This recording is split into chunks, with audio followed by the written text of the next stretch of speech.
Snow fell over Riverside, Montana with the kind of relentless determination that made locals check their emergency supplies and wonder if the plows would run on Christmas. The town sat nestled along the Missouri River, where the water moved dark and cold beneath ice that hadn't fully formed yet, waiting for temperatures to drop another 10 degrees before committing to winter's grip. Population 8,000, give or take the families who had left after the lumber mill closed 5 years back, taking with it the economic backbone that had kept Riverside alive since the 1950s. Main Street still tried. Christmas lights hung from lampposts in careful rows, their cheerful glow reflecting off storefront windows that were half occupied and half papered with faded "for lease" signs. The hardware store remained stubborn as the old-timers who ran it. Ray's Fuel and Food did steady business from travelers passing through on Highway 2. Danny's Diner anchored the corner of Main and River Street, steam rising from its kitchen vents into the frigid air, promising warmth and comfort to anyone with enough money to buy it. Sarah Chen moved through the snow with her twins flanking her, like small satellites held in orbit by necessity rather than gravity. Mia walked on her left, 7 years old, with her mother's dark hair and her father's pale skin, a genetic split that seemed to confuse strangers who couldn't immediately place her ethnicity. Jake matched his sister's steps on Sarah's right, quieter than Mia, but watchful in ways that made Sarah's chest ache, because children shouldn't have to be that alert. The cold bit through Sarah's secondhand coat bought 3 months ago from Riverside Thrift for $12 that had felt like an extravagance at the time. Her fingers stayed buried in her pockets, where the left one touched the folded bills she had counted 17 times since leaving the apartment. $23. The entirety of what remained after paying the gas station for this week's shift, after setting aside $15 for groceries that would have to stretch until Monday after calculating exactly how many hours she could afford to run the space heater before the electric bill became impossible. They passed the shuttered mill, its windows dark and accusing, and Sarah remembered when she used to drive past it on her way to Riverside General Hospital, where she had been senior pediatric nurse for 4 years. That version of Sarah seemed like a character from someone else's life, now a woman who wore scrubs that actually fit and carried a salary that meant never having to choose between feeding her children and keeping them warm. Mia's voice cut through the wind. "Mom, I'm hungry." Sarah's throat constricted around the truth she couldn't speak. "We're going to get dinner, sweetheart. Just a little further." Jake said nothing, but his hand found hers and squeezed with understanding that 7-year-olds shouldn't possess. He knew the dinner would be small. He knew his mother was lying about having eaten lunch. He knew, in the way children who have witnessed too much always know, that adults are barely holding things together with duct tape and desperation. Danny's Diner appeared ahead, its neon sign glowing red and green in seasonal colors that had probably been up since Thanksgiving and would stay until New Year's because changing them required effort, and Danny Reeves was 72 and tired. Through the large front windows, Sarah could see families gathered around tables, plates piled with food laughter, visible in the tilt of heads, in the openness of mouths mid-joke. The normalcy of it struck her like a physical blow. She stopped on the sidewalk, her breath visible in white clouds that dissipated before reaching the ground. $23. The menu prices swam through her memory from the last time she had been able to afford eating out 6 months ago, back when she still believed things might stabilize. Burgers were $15. Pasta dishes ran $18. The kids' meals, if they still existed, had been $12 each. Her mental arithmetic was swift and brutal.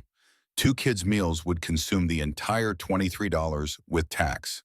She would eat nothing, and they would go home to an apartment with no groceries, and 4 days until her next shift at the gas station, where she made $11 an hour cleaning bathrooms and restocking shelves while wearing a vest that said, "Ask me how to save." Mia pressed against her side. "Can we go in? It's really cold." Sarah nodded, because standing outside calculating poverty while her children froze was somehow worse than going inside and facing it. She pushed open the door, and warmth enveloped them like an embrace from a world they no longer belonged to. The smell of grilled meat and fresh bread and coffee made her stomach contract so violently that she had to pause and breathe through her nose until the nausea passed. Eyes turned toward them. Not hostile exactly, but assessing in that way small towns perfected, cataloging the worn coats in 2 thin frames and the particular exhaustion that marked Sarah's face. She felt their judgment settle over her skin like frost, and kept her gaze down as she guided Mia and Jake toward an empty booth near the back wall. The vinyl seats had been repaired with duct tape that stuck to her jeans when she slid in. Mia and Jake crowded together on the opposite bench, their eyes already drawn to the laminated menus standing between the salt and pepper shakers. Sarah reached for one with hands that trembled, despite her best efforts at control. The prices had increased. Of course they had. Burgers were now $16, pasta $20. The kids' meal she had been counting on didn't exist anymore, replaced with a note that said, "Children's portions available upon request," which was restaurant code for same price, smaller serving. Her vision blurred at the edges. She blinked hard and felt moisture gather along her lashes that had nothing to do with the temperature shift from outside. The $23 in her pocket suddenly felt like Monopoly money, colorful and useless, a joke currency that couldn't purchase safety or stability or the simple dignity of feeding your children on Christmas Eve. Mia pointed at a photo of a cheeseburger with enthusiasm that broke Sarah's heart into smaller and smaller pieces. "Mom, can I get this one? It has bacon." Jake's eyes found hers and something passed between them, her son and her, a silent communication that said he understood they couldn't afford it, but he wouldn't say anything to make his sister sad. He was 7 years old and already learning to manage expectations and swallow disappointment and protect his mother from the weight of her own failure. Sarah's hands moved to her purse fingers, finding the bills and counting again, as if the total might have changed through prayer or magic, or the intervention of a god she had stopped believing in when the hospital administration had fired her for telling the truth. 8 months ago, she had been Sarah Chen RN, making $62,000 a year, with health insurance and a 401k, and the kind of middle-class security that lets you sleep without calculating whether you could afford tampons next month. She had worked pediatrics because she loved children, loved the way their resilience defied every terrible thing the world threw at them, loved being part of their healing. Then she had noticed the pattern. Dr. Raymond Blackwell, chief physician, writing prescriptions for oxytrol when standard acetaminophen would suffice. Expensive medications for conditions that didn't warrant them. Kids leaving with pills their parents couldn't afford and didn't need. Sarah had pulled charts, compared notes, spent 3 weeks documenting before approaching Blackwell directly. His response had been immediate and cold. "You're overstepping, Nurse Chen. Physicians determine treatment protocols, not nursing staff." But Sarah had seen the PharmaCorp representative leaving Blackwell's office twice that week with briefcases and smiles that reeked of kickback arrangements. She had done the math on how many unnecessary prescriptions would add up to the new Tesla Blackwell was driving. She had thought about the parents struggling to pay for medications their children didn't need and made a choice. She went to Hospital Director Thomas Reed with her documentation. Spreadsheets showing prescription patterns, pharmaceutical rep visit logs, cost analyses demonstrating clear overprescription. Reed had listened with an expression Sarah had mistaken for concern, but which she now recognized as calculation. 2 weeks later, Sarah was called into HR. Termination for violation of patient confidentiality. The accusation was absurd and unsupported, but they had lawyers and she had medical school debt and a mortgage. Fighting meant legal fees she couldn't afford. Keeping quiet meant a neutral reference letter and the possibility of finding work elsewhere. She had signed the severance agreement for $12,000 that disappeared into 3 months of mortgage payments before the house went into foreclosure. She had applied to every hospital within a 100-mile radius and discovered that blacklisting wasn't illegal if everyone just quietly agreed never to hire you. She had watched her savings evaporate. She had sold the house at a loss and moved into the apartment. She had taken the job at Ray's Fuel and Food and tried to ignore how her nursing degree felt like a noose around her neck, reminding her daily of everything she had lost. And through it all, Marcus had gotten worse. Her husband of 9 years had tolerated her nursing career when it meant contributing to household income. But the moment she lost it, his resentment crystallized into something uglier. The verbal abuse that had always simmered beneath their marriage boiled over into accusations and insults, and screaming matches that made the children hide in their bedroom with pillows over their ears. "You're useless. You cost us everything. You and your stupid moral crusade. You think you're better than everyone else, but look at you now." The first time he shoved her into the kitchen counter hard enough to leave bruises, Sarah had told herself it was an accident. He was stressed. He didn't mean it. The second time his hand closed around her throat while Jake watched from the doorway. Frozen and terrified, Sarah had packed bags and left with the children while Marcus was at work.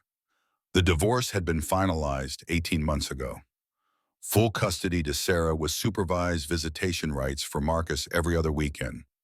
He had shown up exactly 3 times in the 2 years since bearing gifts purchased at the last minute from whatever store was convenient, spending the mandated 2 hours with visible boredom before leaving with obvious relief. Now Sarah sat in Danny's diner on Christmas Eve with $23 and 2 hungry children and the crushing certainty that she had failed them in every way that mattered. A waitress approached 50-something with the efficient weariness of someone who had been working service jobs since Carter was president.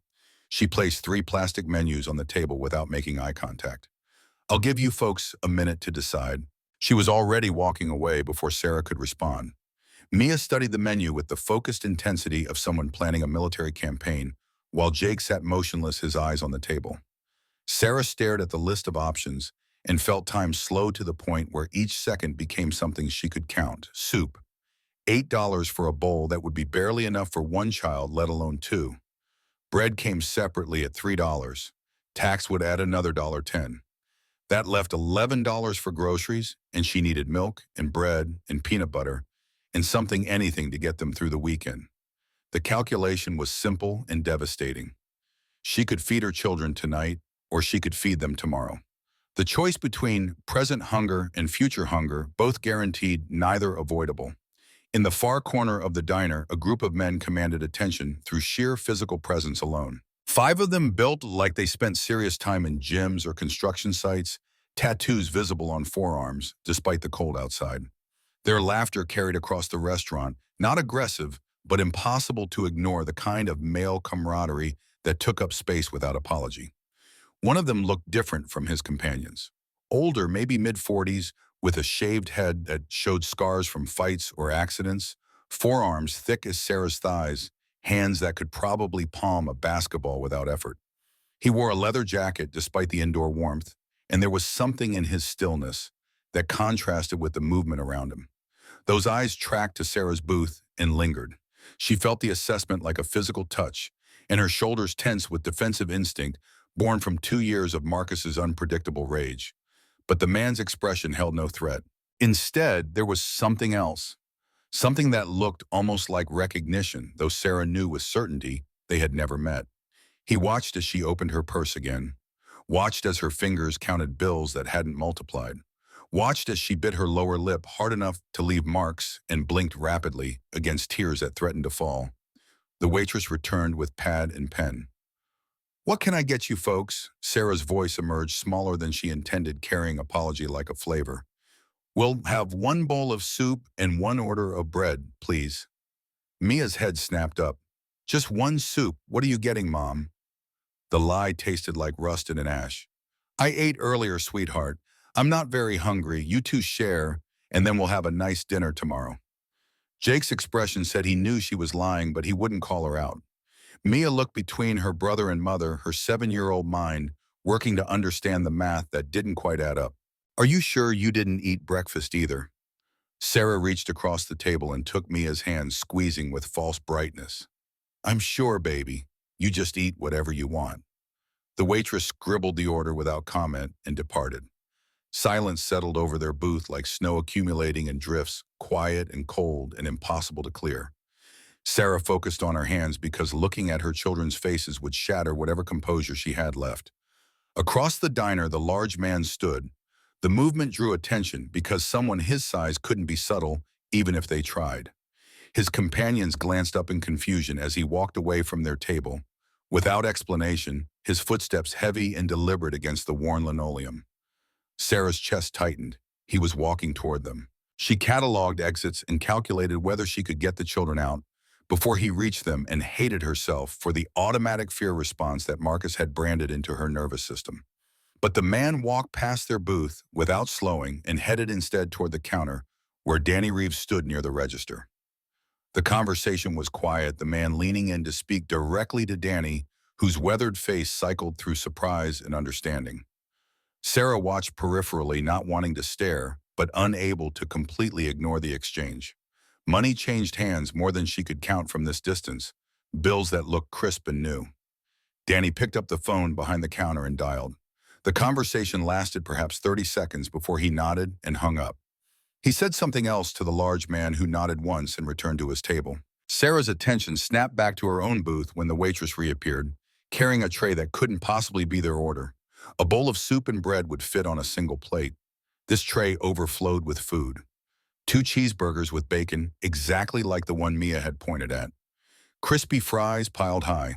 Chocolate milkshakes thick enough that the straws stood upright. A slice of apple pie with ice cream melting along the edges. The waitress set the tray down with practiced efficiency, courtesy of the gentleman in the corner. She gestured toward the table where the large man sat with his companions.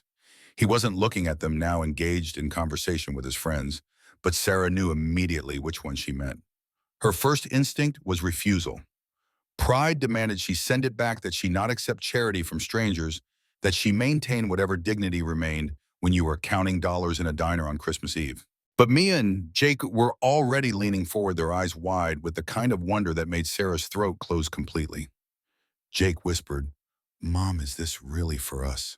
Sarah looked at the food, looked at her children, looked at the $23 still clutched in her hand that suddenly felt heavier than it should, looked across the diner at the man who had apparently decided they deserved a Christmas miracle.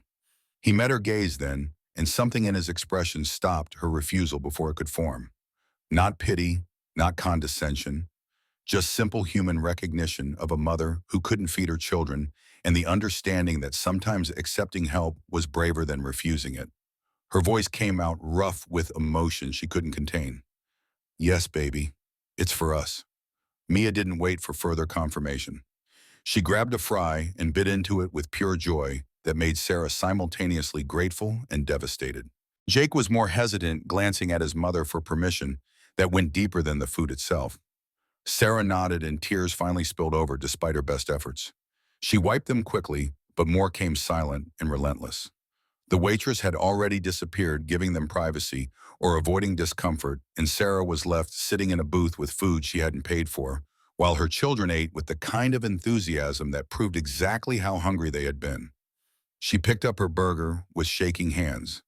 The first bite tasted like salvation and humiliation in equal measure. She had forgotten what it felt like to eat without calculating cost to taste food rather than merely consume fuel. The flavor was almost overwhelming, salt and grease, and the particular comfort of hot food on a cold night. Mia talked through mouthfuls about school and her friend Jessica and whether Santa would really come tonight, or if that was just for kids with chimneys. Jake ate more quietly but with steady determination, and Sarah recognized in his methodical consumption the same survival instinct she carried, the knowledge that food should never be wasted because you never knew when it might appear again. 20 minutes passed. The food disappeared. Mia and Jake leaned back in the booth with the particular satisfaction of full stomachs, their faces carrying an ease Sarah hadn't seen in months. She forced herself to finish her portion, despite her stomach rebelling against the sudden abundance after weeks of careful rationing. The waitress returned with a coffee pot. "Refill, dish." Sarah hadn't ordered coffee, but a cup sat in front of her, steam rising invitingly. She nodded and watched dark liquid fill the mug. "That man," Sarah's voice was barely audible. "Can you tell him thank you?" The waitress glanced toward the corner table and something shifted in her expression. "He said you might try him. Said to tell you it's Christmas and everyone deserves a good meal. Said not to worry about it." She walked away before Sarah could respond. The coffee was hot and strong and exactly what she needed. She wrapped both hands around the mug and let the warmth seep into her palms while watching her children relax into the kind of contentment that should be ordinary but had become extraordinary. Her phone buzzed in her pocket. Sarah pulled it out and saw a text from Ralph Henderson, her landlord. The preview made her breath catch. She opened the full message with fingers that had started trembling again. "Sarah, someone just paid your December rent. 800 showed up in my account with a note saying it's from a friend. Merry Christmas." The coffee mug nearly slipped from her grip. $800. Her rent that was due in 3 days. The payment she had been losing sleep over, calculating whether she could ask Ralph for an extension whether she could pick up extra hours, whether they would end up homeless by New Year's. Someone had paid it, the same someone who had bought their dinner. The man in the corner who was now standing again, his companions gathering their coats and preparing to leave. Sarah acted on instinct. She slid out of the booth and crossed the diner before conscious thought could stop her. The man was shrugging into his leather jacket when she reached him, her small frame forcing her to look up to meet eyes that were surprisingly gentle for someone who looked like he could bench press a motorcycle. "I don't know how to thank you." His voice was deeper than she expected, carrying the gravel of someone who had spent years speaking over engine noise and crowd roar. "No thanks needed, it's Christmas." Sarah's hands twisted together. "You paid our rent. The text from my landlord. That was you." He glanced toward the counter where Danny was watching with an expression Sarah couldn't quite read. "Just wanted to make sure you and the kids have a roof over your heads. Rough time of year to worry about that. But why you don't know us? We're complete strangers." Something passed across his face, then memory, or pain, or both. "I know enough. I know what it looks like when a mother can't afford to feed her children. I know because I've been the kid watching his mom make that same choice." The words hit Sarah like a fist. She opened her mouth, but nothing emerged except a small sound that might have been a sotba or a thank you, or just wordless gratitude too large for language. One of his companions called from the door. "Thunder, we heading out or what?" Thunder. The nickname fit him somehow. The man nodded toward his friends, then looked back at Sarah. "Merry Christmas, ma'am. Take care of those kids." He was walking away before she could form a coherent response. Sarah stood in the middle of Danny's diner, watching 5 strangers disappear into the snowy night, and felt something fundamental shift in her chest. The despair that had been her constant companion for 8 months cracked just enough to let in a sliver of something else. Not hope exactly, something more fragile than that. The possibility that maybe they would survive this. She returned to the booth where Mia and Jake waited. The bill sat on the table, a single slip of paper that showed zero balance paid in full with a handwritten note at the bottom. "Family looks out for family. Iron Brotherhood." Sarah stared at those words until they blurred. Family looks out for family. They weren't family. They were strangers in a diner who happened to witness her lowest moment. But somehow that made the gesture more powerful, not less. Sometimes the people who save us are the ones who remember when no one saved them. Mia tugged her sleeve. "Mom, can we go home now? I'm sleepy." Sarah gathered their coats and helped the children bundle against the cold. The snow had intensified, fat flakes falling so thick that visibility dropped to maybe 30 feet. The streets were empty, everyone sensible, already home with their families, celebrating holidays that looked nothing like Sarah's fractured reality. They walked in silence, Mia and Jake flanking their mother as they had on the journey to the diner, but different now, fed and warm, and carrying the knowledge that strangers could be kind. Sarah's mind churned through calculations that had shifted. The $23 was still intact. The rent was paid. They had food in their stomachs. It wasn't stability, not really, but it was breathing room she hadn't had that morning. The apartment was 3 blocks north past the boarded mill and the empty lot where the old pharmacy used to stand before the fire. Sarah kept to the main streets where streetlights offered some illumination against the darkness. The cold bit through their coats but felt less hostile than it had an hour ago. They were crossing the intersection of River and 4th when shadows detached from the alley to their left. 4 men moving with purpose that made Sarah's entire body go rigid with recognition that this was wrong, this was danger, this was something she needed to run from immediately. But the men were already blocking their path, forming a semicircle that cut off retreat. The leader stepped forward, and Sarah's blood turned to ice water in her veins. She knew him. Vince Santos. He had gone to high school with Marcus, part of the crowd that thought rules were for other people and consequences were myths. Vince smiled without warmth. "Sarah Chen, Marcus sends his regards." Sarah's hand found Mia's and squeezed hard enough to hurt. Jake pressed against her other side, and she could feel him shaking. Her voice came out steady through sheer force of will. "I don't know what Marcus told you, but you need to leave us alone." Vince's smile widened. "See, that's the thing. Marcus doesn't want you alone. He wants his kids back. Said you've been poisoning them against him, keeping them from their father. Said if you won't be reasonable, we need to help you see sense." The other 3 men moved closer. Sarah's mind raced through options that didn't exist. She couldn't fight four grown men. She couldn't outrun them with two 7-year-olds. She had no weapon, no phone in hand to call 911, nothing except her body between these men and her children. Mia started crying high-pitched sobs of pure terror. Jake tried to pull free, some instinct telling him to run, but Sarah held tight because scattering would just make them easier targets. "We're going home. Move out of the way." Vince laughed. "You don't give orders anymore, Sarah. You lost that right when you walked out on your husband. Time to learn your place." He reached for Mia. Sarah reacted without thought, slapping his hand away and positioning herself directly in front of both children. Vince's expression darkened and his hand came up fist clenched, and Sarah braced for impact she couldn't avoid. The blow never landed. Instead, a massive hand appeared from behind Vince and caught his wrist mid-swing, stopping the punch with the kind of casual strength that said its owner could have crushed every bone if he wanted. Thunder's voice was calm, almost conversational. "You really don't want to finish that motion." Vince spun trying to jerk free and found himself staring up at 6'4" of solid muscle and absolute certainty. His three companions took involuntary steps backward. Four more men materialized from the direction of the diner, Thunder's companions arriving with a synchronized timing of people who had done this before. They didn't speak, didn't threaten, just stood there representing force that couldn't be challenged by four street thugs with more bravado than sense. Vince made the mistake of trying to swing at Thunder with his free hand. The larger man caught that wrist too, and Sarah watched the mechanics of what came next with clinical detachment. Thunder twisted, applying pressure to joints in sequence, and Vince went down hard onto the icy pavement, gasping. The fight, if it could be called that, lasted perhaps 15 seconds. One of Vince's companions rushed Thunder and got laid out with a single punch that echoed off the brick buildings. Another tried to flank Rex, the stocky wrestler from the diner, and found himself in a headlock that cut off his air until he tapped frantically for release.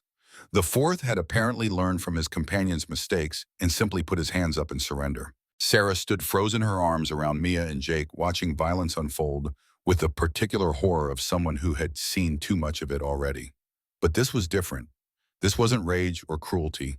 This was protection, delivered with surgical precision, just enough force to stop the threat and nothing more. Sirens wailed in the distance, growing closer.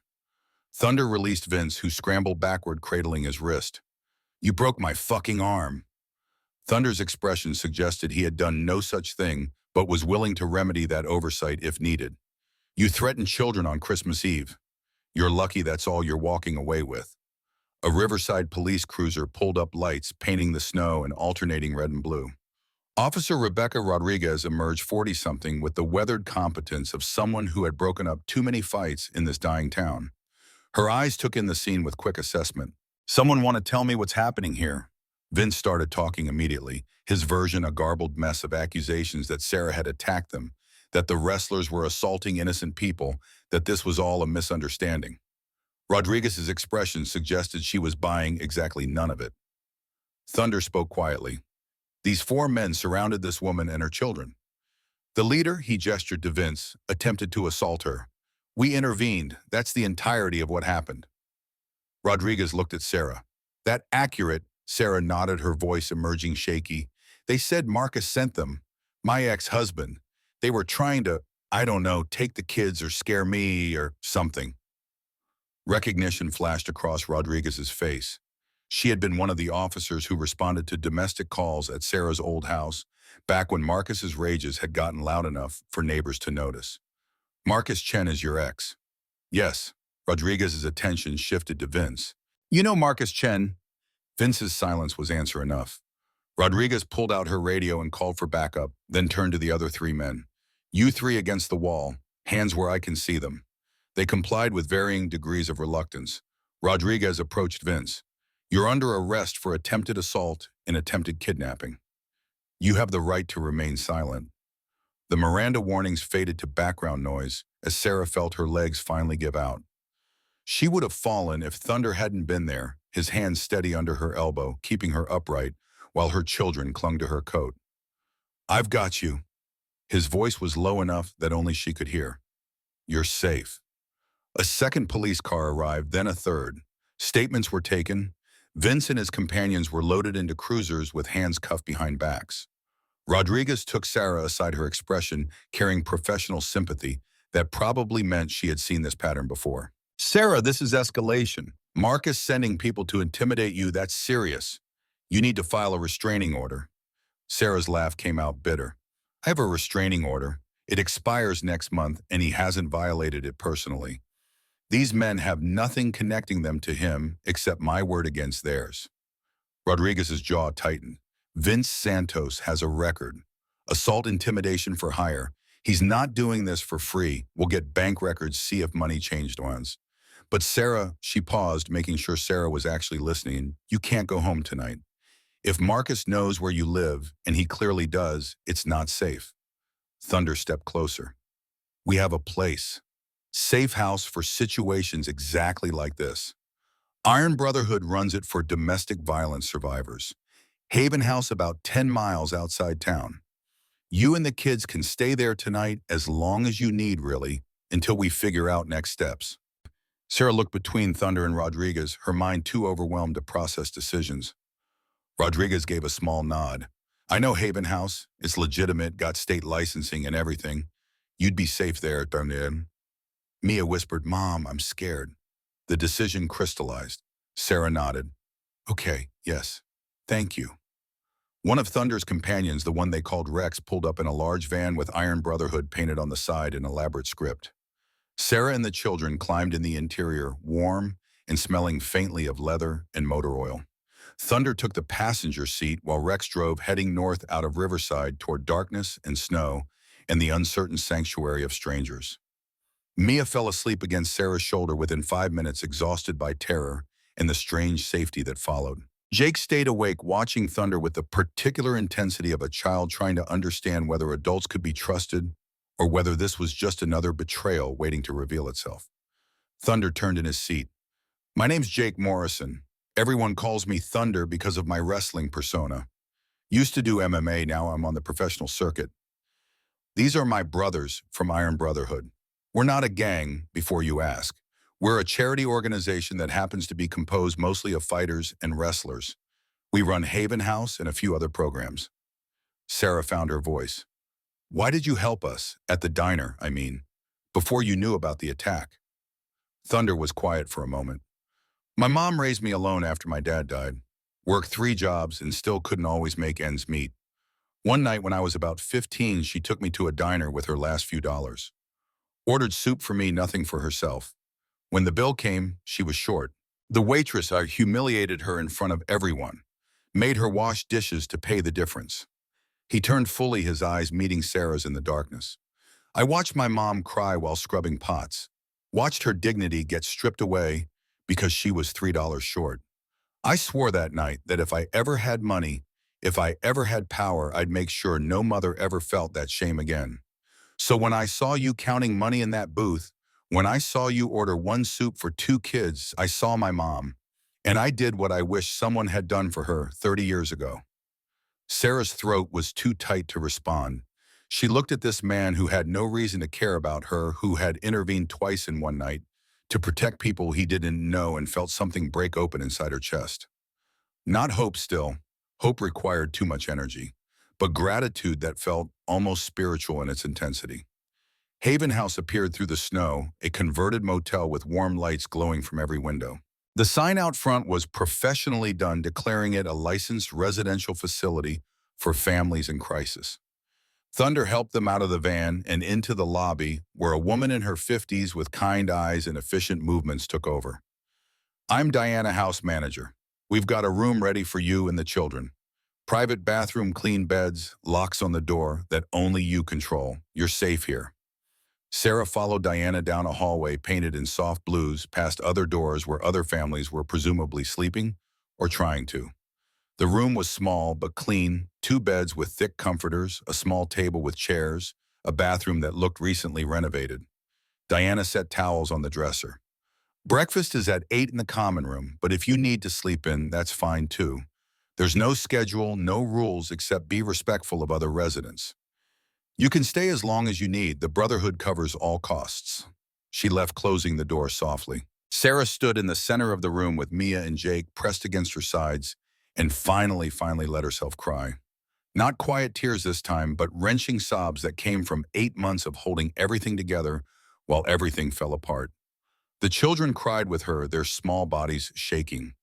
They stood together in that room in Haven House and grieved for normal lives that had been stolen for safety, that had been shattered for a future that looked nothing like what Sarah had imagined when she married Marcus, or when she held her newborns, or when she pinned on her nursing badge for the first time. Eventually, the tears stopped. Sarah helped the children into one bed and tucked them in with the kind of care that felt like armor against the world. They fell asleep instantly exhausted beyond the capacity for nightmares. Sarah sat on the other bed and pulled out her phone. One text message from an unknown number. She opened it knowing what it would say before reading the words. "You can't hide forever. I'm coming for my children. You'll regret ever crossing me. Merry Christmas, Sarah."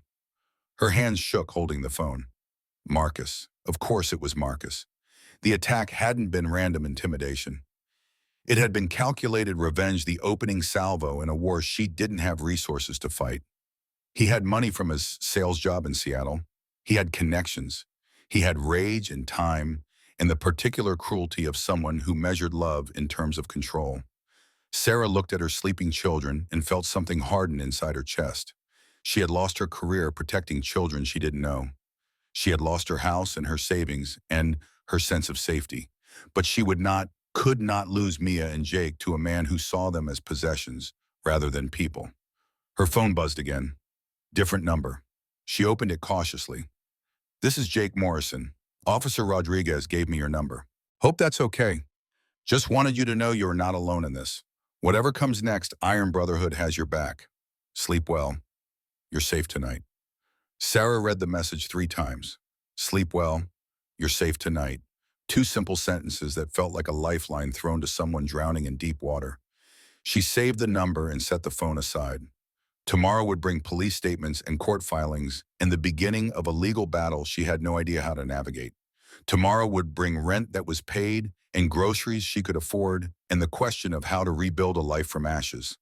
Tomorrow would bring fear and uncertainty and all the practical realities of single motherhood in a town with no jobs and an ex-husband who had just declared war. But tonight in this room with locks, she controlled with her children, breathing steady, in sleep nearby with the knowledge that somewhere in Riverside there were people who had chosen to protect her for no reason except it was the right thing to do. Sarah Chen allowed herself to believe in one more day. She lay down on the bed fully clothed and closed her eyes. The last conscious thought before sleep claimed her was the memory of Thunder's words in the van. "Sometimes the people who save us are the ones who remember when no one saved them. Family looks out for family, even when that family is built from kindness between strangers on the coldest night of the year." The snow continued falling outside Haven House, covering Riverside in white silence, and Sarah slept without nightmares for the first time in 8 months. Christmas morning arrived without fanfare. Sarah woke to gray light filtering through Haven House curtains in the disorienting confusion of unfamiliar surroundings before memory crashed back.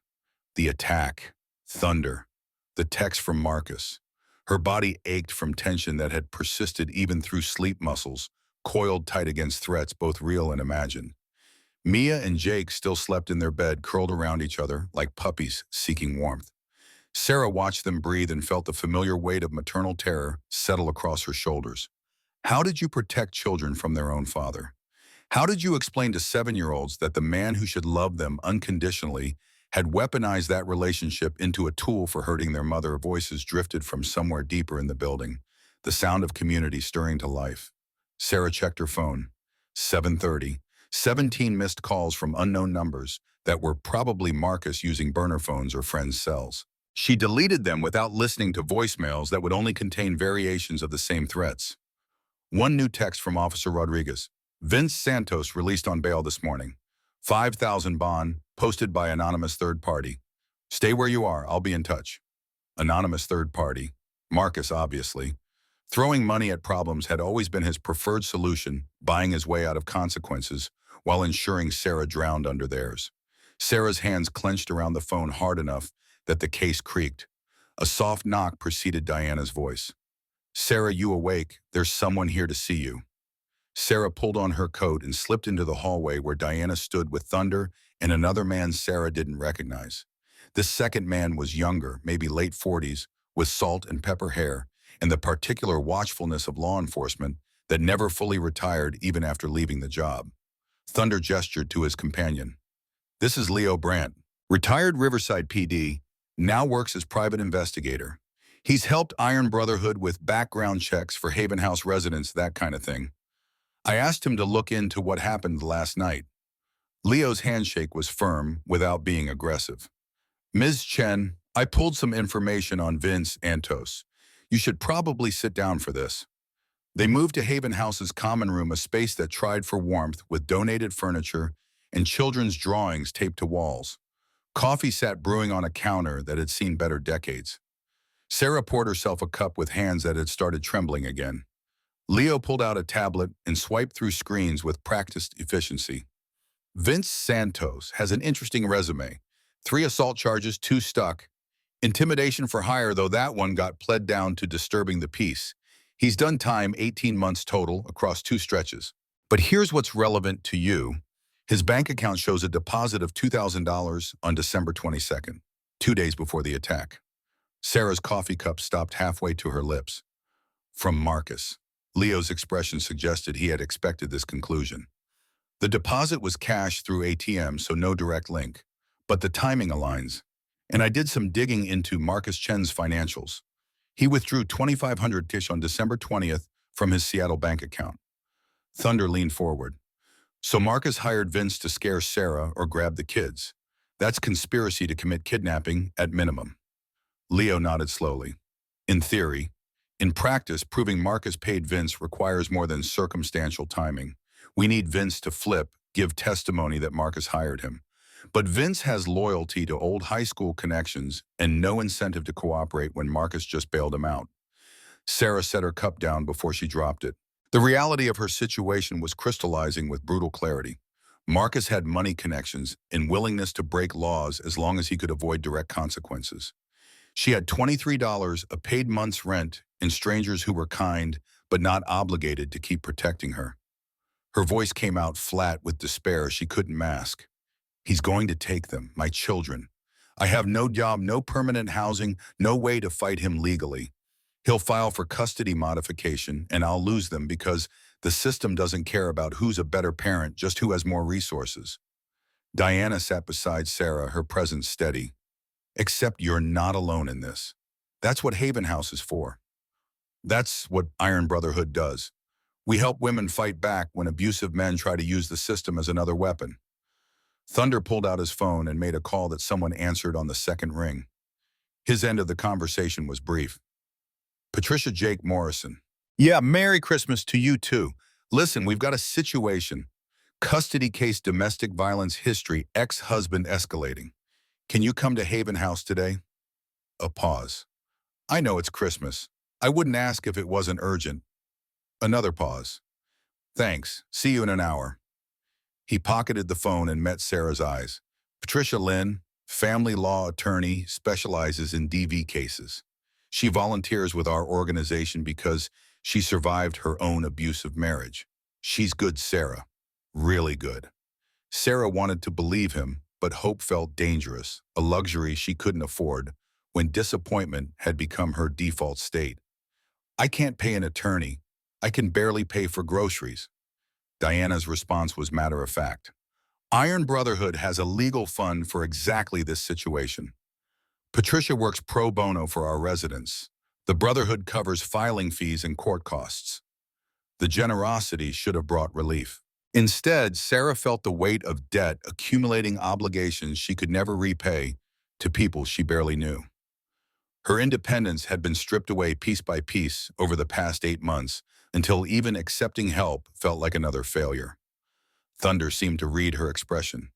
It's not charity, it's investment. We invest in mothers who are trying to protect their kids from dangerous men. Someday when you're stable and secure, maybe you help the next woman who needs it. That's how this works. Mia appeared in the doorway, rubbing sleep from her eyes. Mom, where are we? Sarah crossed to her daughter and knelt down. We're somewhere safe, baby. Remember the nice people from the diner? They have this place where families can stay when they need help. Jake shuffled out behind his sister, his expression wary. He had inherited Marcus's ability to sense tension in adults, to read the unspoken currents that children weren't supposed to notice. Is Dad coming here? The question landed like a punch. Sarah pulled both children close. No, sweetheart. Your dad doesn't know where we are, and he can't come here even if he found out. There are rules about that. Thunder stood and moved toward the door, giving them space. I'll be back when Patricia arrives. Diana will get you folks some breakfast. The next hour passed in a blur of mundane activities that felt surreal given the circumstances.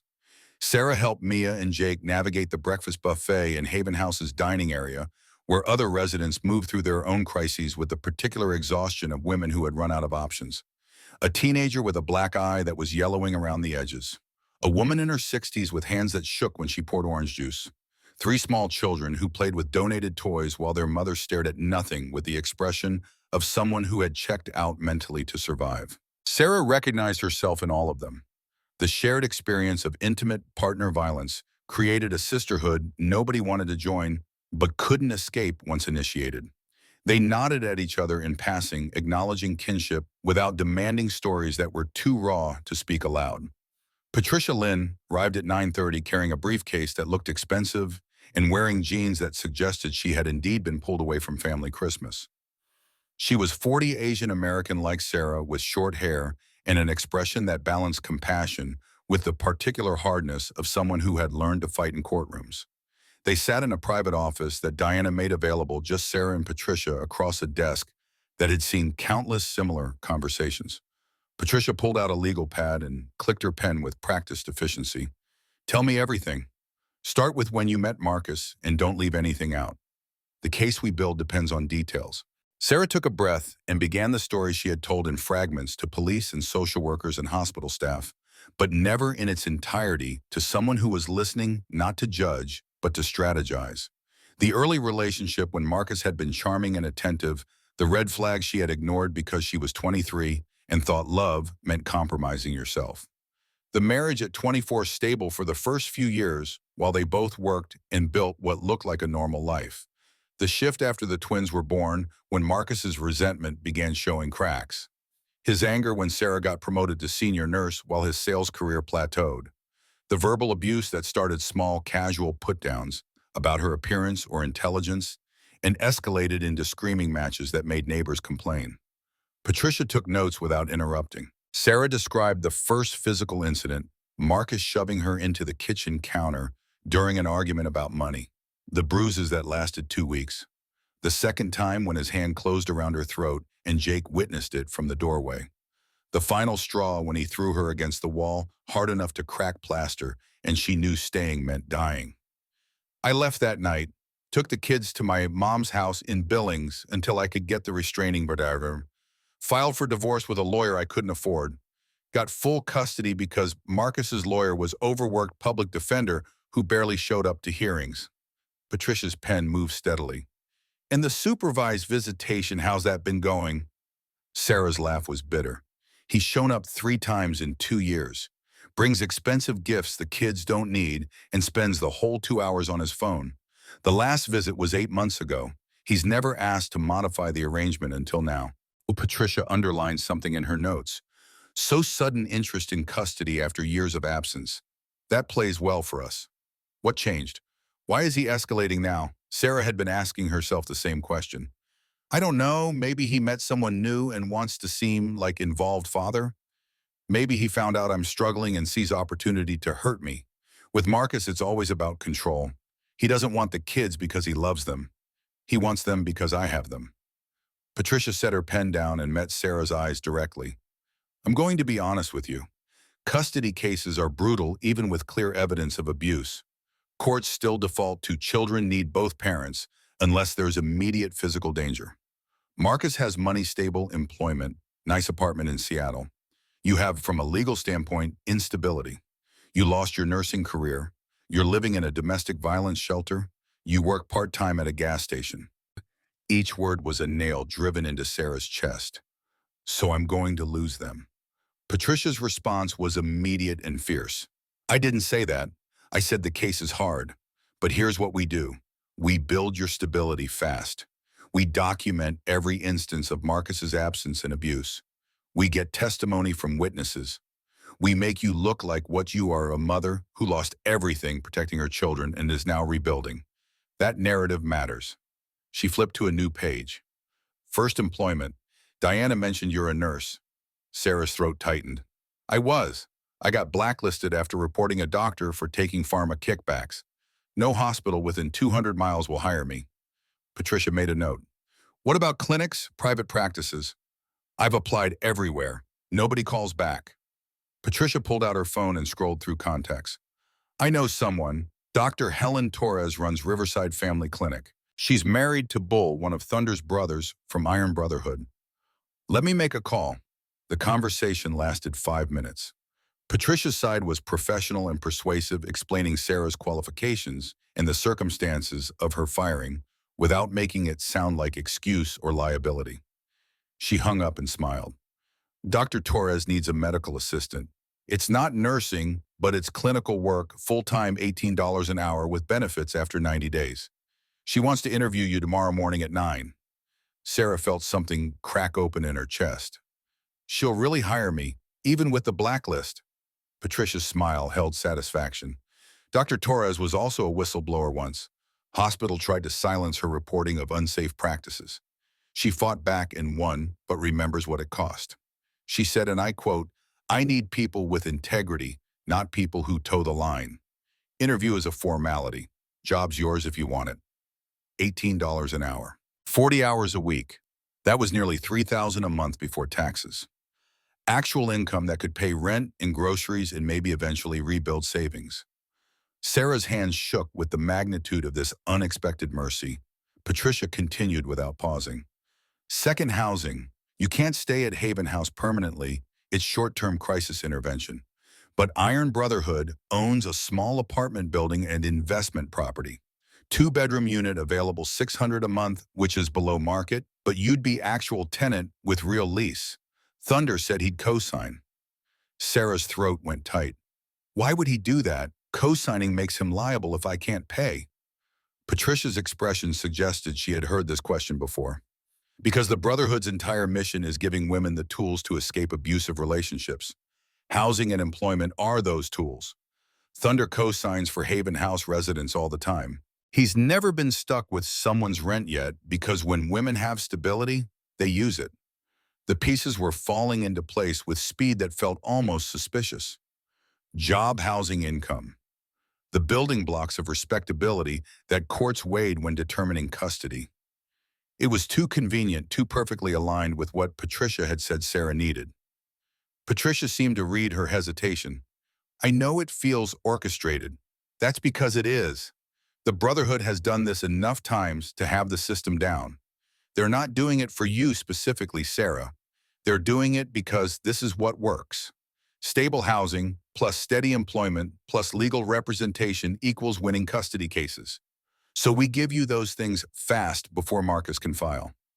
Sarah's voice came out small. What if he's already filed? Patricia's expression went grim. Then we're playing defense instead of offense. But either way, we build your case. Third priority is childcare. Mia and Jake need somewhere safe while you work. Haven House has daycare program, $150 a week subsidized by the Brotherhood. That gets them into structured environment with other kids, shows court you're providing stability. She checked her notes. Fourth, we need evidence. I want medical records from when Marcus assaulted you, police reports from domestic calls, witness statements from neighbors or family, anything that documents pattern of violence. Sarah nodded. I have medical records from the ER visit after he threw me into the wall. Fractured rib bruising, sprained wrist. Doctor asked if I wanted to file police report, but I said no because I was scared Marcus would get worse. Patricia's jaw tightened. That's common. Abusers isolate victims until reporting feels more dangerous than enduring. But we use those records now. What about witnesses? Sarah thought back to the old house in Riverside where she and Marcus had lived before the divorce. Mrs. Chen next door called police twice. I don't know if she'd testify, though. She's elderly and Marcus can be intimidating. Patricia made a note. Leo can talk to her, see if she's willing. Sometimes witnesses feel safer once they know there's protection. What about Marcus's current situation? He have a girlfriend, new wife. Sarah shook her head. I don't know. We don't communicate except through lawyers, and he hasn't exercised his visitation rights, so I haven't had reason to ask. Patricia smiled with the particular satisfaction of someone who enjoyed investigative work. Leo can look into that too. Sometimes abusers have patterns. If Marcus has a new partner, there might be history there. Domestic calls, restraining orders, anything that shows he hasn't changed. A knock interrupted them. Thunder appeared in the doorway with Diana. His expression was carefully neutral, but tension radiated from his frame. We have a problem. Marcus just filed emergency petition for custody modification. Courthouse clerk is friend of Diana's. She gave us heads up. Hearing is scheduled for January 15th. 3 weeks. Sarah's world tilted. 3 weeks. That was barely enough time to start the job with Dr. Torres, let alone establish the stability Patricia claimed they needed. Her breath came shallow and fast, panic narrowing her vision to a tunnel. Patricia's voice cut through the fog. Sarah, look at me. This is actually good news. Sarah's laugh bordered on hysterical. How is this good news? Patricia stood and began pacing her mind, clearly working through legal strategy. Because Marcus filed emergency petition, which means he has to prove imminent danger to children in your care. That's high bar. He'll claim you're unstable, unemployed, living in shelter. We counter with job offer, apartment lease, childcare arrangement. We show his petition is retaliation, not legitimate concern. Thunder added. And we have the attack from last night. Leo's digging into whether we can prove Marcus hired Vince. If we can connect those dots, Marcus's petition looks like part of harassment campaign. Sarah wanted to believe them, but fear had locked around her lungs. What are his grounds? What's he claiming? Patricia pulled out her phone and opened an email. Diana's friend sent the filing. Let me read the relevant parts. Her eyes scanned the screen. He claims you're unemployed and unable to provide for basic needs. That children are living in dangerous environment associated with, she paused, violent criminal organization, by which he means Iron Brotherhood. That you're mentally unstable based on your termination from Riverside General. And that children expressed desire to live with him during a last supervised visit. The last claim made Sarah's blood run cold. That's a lie. The kids were terrified during his last visit. Jake cried and asked to go home. Patricia's expression turned predatory. Then we get the social worker's report. Supervised visits are documented. If Jake showed distress, that's in the file. Marcus just handed us ammunition by lying to the court. She checked her watch. Okay, here's what happens now. Sarah, you interview with Dr. Torres tomorrow. You start work immediately. Thunder, you get Sarah into that apartment by end of week. Leo, you dig into Marcus's background, especially the last 2 years. I want financial records, employment status, any relationships, any hint of continued violence. Diana, I need the social worker's reports from Marcus's supervised visits, all of them. She turned back to Sarah. And you document everything, every text Marcus sends, every call, every contact. We build a timeline showing escalation and harassment. By the time we walk into that courtroom, we show Judge a mother who's actively stabilizing her life versus a father who's been absent for 2 years and is now using courts as weapon. The group dispersed to their assignments, leaving Sarah alone with Patricia. The attorney sat back down and her expression softened. I know you're terrified. That's normal. Custody battles are designed to be terrifying, especially for abuse survivors. But Sarah, I've been doing this for 15 years. I've won cases that looked unwinnable. You have something Marcus doesn't. Sarah's voice was hollow. What's that? Patricia's smile was genuine. You actually love your children. That comes through in how you talk about them, how you parent them, how you've sacrificed everything to protect them. Marcus loves control. That's different, and judges can tell the difference. We just have to make sure the evidence supports what we both know is true. Sarah wanted to feel reassured, but 3 weeks felt impossible. 3 weeks to transform from desperate to stable, from victim to victor, from broken to whole. She thought about Mia and Jake sleeping peacefully for the first time in months and found a core of determination she hadn't known still existed. Tell me what to do. I'll do whatever it takes. Patricia nodded with satisfaction. First thing tomorrow, you nail that interview with Dr. Torres. Show her the competent professional you were before Riverside General destroyed your career. Then you move into that apartment and you make it a home. You enroll the kids in Haven House daycare, and you establish routine. You do everything right, and you document all of it because when we stand in front of Judge Rodriguez in 3 weeks, you're going to look like exactly what you are, a mother who refused to break. The next 2 days moved with momentum that felt surreal. Sarah interviewed with Dr. Helen Torres on December 26th and found herself across a desk from a woman in her 50s with kind eyes and zero tolerance for bullshit. The clinic was small, serving Riverside's uninsured and underinsured population, and Torres ran it with efficiency born from decades of navigating bureaucracy. The doctor reviewed Sarah's resume with careful attention. Riverside General's loss is my gain. I know why they fired you. Raymond Blackwell is my ex-husband. I've been trying to expose his corruption for 5 years, but he's protected by hospital board. The fact that you had courage to report him tells me everything about your character. Sarah's hands twisted in her lap. I lost everything because of that report. Torres' expression held steel, wrapped in compassion. You lost everything because Raymond Blackwell is vindictive and the system protects men like him. But you didn't lose your integrity or your skills. I need a medical assistant who actually gives a damn about patients. Job's yours, 18 an hour, 40 hours a week, benefits after 90 days. You start Monday. Sarah felt tears threaten and blinked them back. Thank you. You have no idea what this means. Torres's smile was wry. I have exactly idea what this means. Bull told me about your custody situation. I'll provide letter to court confirming your employment and character if you need it. We women have to stick together against the Raymond Blackwells and Marcus Chens of the world. 2 days later, Sarah moved into apartment 2B in the building Iron Brotherhood owned. The unit was small but clean, 2 bedrooms, kitchen with appliances that actually worked, bathroom with hot water that didn't run out after 5 minutes. Thunder co-signed the lease without hesitation and helped Sarah move in the donated furniture Haven House provided. Mia and Jake explored their new home with cautious excitement, each claiming a bedroom and arguing over who got the one with better closet space. Normal sibling conflict that felt like a miracle after months of them being too scared to make noise that might attract Marcus's attention. Thunder carried in the last box and set it on the kitchen counter. You need anything else, you call. My number's on the lease. I'm serious about that, Sarah. Day or night, you need help, you call. Sarah met his eyes and saw a genuine concern that had nothing to do with obligation or pity. Why are you doing all this? You don't even know me. Thunder was quiet for a moment. My mom died when I was 19. Heart attack brought on by decades of stress and poverty and working herself to death.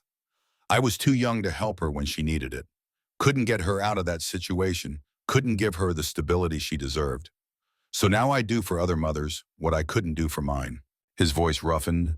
And if I'm being honest, helping you and your kids, it feels like maybe her struggles meant something, like maybe all that pain can turn into something good if I choose to make it so. Sarah found herself stepping forward and hugging him, this man who had saved her family twice in 3 days. Thunder's arms came around her carefully, his strength gentle, and for a moment Sarah let herself be held by someone who expected nothing in return. When they separated, Thunder cleared his throat. Patricia wants to meet tomorrow about trial prep, and Leo found something on Marcus, something you need to hear. The meeting happened at Patricia's office, a cramped space above the Riverside pharmacy that smelled like old books and determination. Leo arrived with his tablet and an expression that suggested he had hit investigative gold. Marcus has a girlfriend, Vanessa Reed, 26, real estate agent in Seattle. They've been together about 8 months based on social media. But here's what's interesting. He swiped through photos. I talked to Vanessa's neighbors, posed as insurance investigator doing routine check. Mrs. Kim in the apartment next door says she hears them fighting. Says last month she saw bruises on Vanessa's arm. Patricia leaned forward. Did she report it? Leo shook his head. No, but I pulled building security footage. December 10th argument in the parking lot. Marcus grabs Vanessa's arm hard enough that she flinches, then shoves her toward her car. All on camera. Sarah's stomach turned. Marcus hadn't changed at all. He had just found a new victim to abuse while pretending to care about his children. Patricia's expression turned calculating. If Vanessa testifies about Marcus's violence that destroys his petition, he can't claim to provide safe environment if he's actively abusing his current partner. Leo, can you approach her? Leo's hesitation was visible. That's delicate. If she's scared of Marcus' cold approach from PI might make her run. She'd have to be willing to testify against boyfriend, who's probably controlling her finances and movements. Thunder spoke quietly. What if Sarah approached her woman-to-woman survivor to survivor? Sometimes that connection matters more than evidence. Sarah felt ice water in her veins. You want me to convince Marcus's girlfriend to betray him? That's dangerous. If he finds out, Patricia's voice was gentle but firm. Sarah, I know it's scary, but Vanessa might be exactly where you were 3 years ago. Trapped with a violent man, isolated, probably being told his anger is her fault. You could save her life, and she could save your case. The request sat heavy in the room. Sarah thought about the woman she used to be, terrified and alone, convinced that leaving would be worse than staying. She thought about who she might have become if someone had shown her there was a way out. Her voice emerged stronger than expected. How do I contact her? Leo pulled up information on his tablet. She works at Premier Properties in Capitol Hill. Usually there Tuesday through Thursday. I can set up meetings, say you're interested in buying property, get you FaceTime. Patricia added, but Sarah, you need to be careful. If Marcus finds out you approached Vanessa, he could use it as evidence of harassment. Everything has to be her choice, her testimony, her decision to leave. Sarah nodded, understanding. The plan was set for the following Tuesday, 5 days away, and 10 days before the custody hearing. Meanwhile, life developed its own momentum. Sarah started work at Dr. Torres's clinic and found herself sliding back into medical assistant rhythms with ease that surprised her.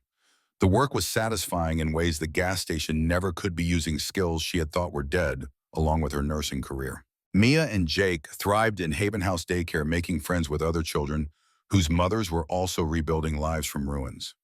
They came home with finger paintings and stories about new games, slowly relaxing into the kind of childhood that should have been ordinary. But Marcus's presence loomed over everything. His texts continued escalating, from threats to pleading to rage and back again, in cycles that Sarah recognized from the marriage. She documented every message as Patricia instructed, building evidence of harassment that courts might actually care about. On January 3rd, the first supervised visit post-filing occurred at Haven House under social worker Ms. Anderson's watchful eye. Marcus arrived in expensive suit, carrying wrapped presents that reeked of last-minute purchase. iPad for each child, winter coats with designer labels, toys marketed to demographics that had nothing to do with Mia and Jake's actual interests. He played devoted father for the social worker's benefit, asking about school and hobbies with false enthusiasm that made Sarah's skin crawl.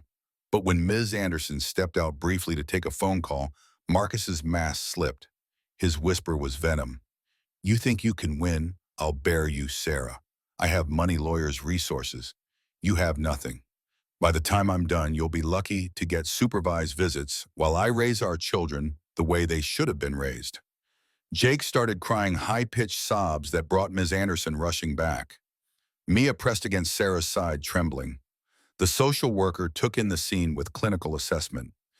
Mr. Chen, I think we should end the visit early. The children are clearly distressed. Marcus's expression cycled through rage before settling on false concern. I don't understand. We were having such a nice time, but mittens.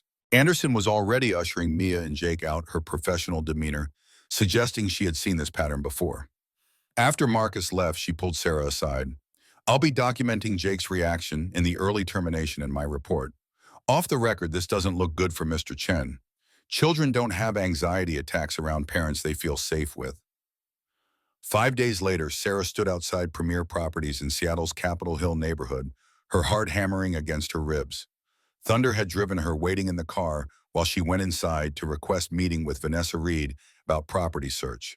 Vanessa was exactly as Leo's photos had shown, young, pretty, with careful makeup that didn't quite hide the shadows under her eyes. She led Sarah to a small office and began the standard realtor pitch about market conditions and interest rates. Sarah interrupted. I'm not actually here to buy property. I'm here because we have something in common. Vanessa's expression went wary. Mom, I don't understand. Sarah took a breath and spoke the truth. We're both involved with Marcus Chen. I'm his ex-wife. You're his current girlfriend, and I think he's hurting you the same way he hurt me. The color drained from Vanessa's face. You need to leave. Sarah stayed seated. The bruises on your arm last month. The argument in the parking lot where he shoved you. I know because I've been there, Vanessa. I know what it's like to make excuses for his rage, to think maybe you provoked it, to believe he'll change. Vanessa's hands shook. How do you know about that? Sarah's voice was gentle. Because I'm fighting him for custody of our children, and I had an investigator look into his current situation. And what we found is a man who hasn't changed at all despite 2 years of court-ordered anger management. Tears filled Vanessa's eyes.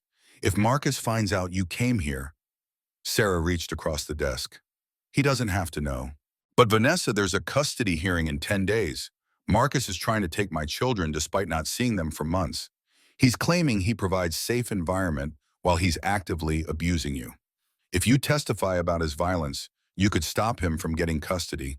And more importantly, you could save yourself. Vanessa pulled her hand back. You don't understand. Marcus controls everything.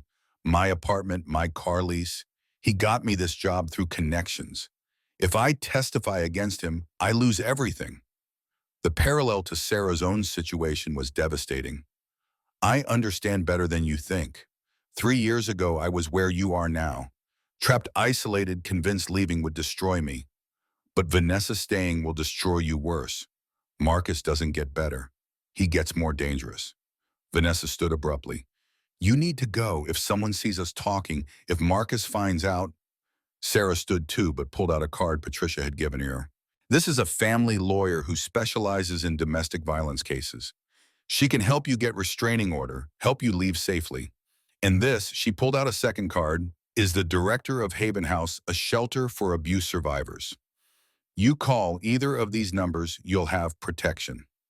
She set both cards on the desk and walked to the door. Before leaving, she turned back. I'm not asking you to save my custody case. I'm asking you to save your own life. Whatever you decide, please be careful. Marcus is dangerous, and he's escalating. The drive back to Riverside was silent. Thunder didn't ask what happened, and Sarah didn't volunteer. She felt dirty, manipulative, like she had used Vanessa's pain as a tool for her own case. But she also felt grimly certain that Vanessa needed to hear truth nobody else was apparently willing to speak. 3 days later, Sarah's phone rang with unknown number. She answered cautiously. Vanessa's voice was barely audible. Is this Sarah Chen? Sarah's pulse accelerated. Yes, Vanessa. A pause filled with breathing and fear.